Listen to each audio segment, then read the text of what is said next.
Hello, my name is Mevenig. I am currently industrial engineering and management student at Tallinn University of Technology. Basically, I joined this program as it's the logical step after the previous studies that I did, like integrated engineering and material science and engineering back in France. What was the expectation joining this program was basically gaining more knowledge about industrial engineering and the AI tools and IoT tools that are in use in the industry.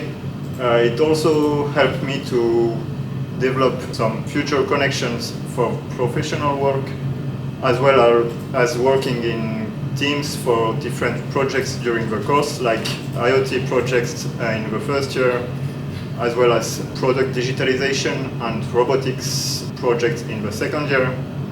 I would recommend to the fellow students to join this program as it's very large knowledge that you can acquire during it, and you can gain a lot of new connections for your future in the industry.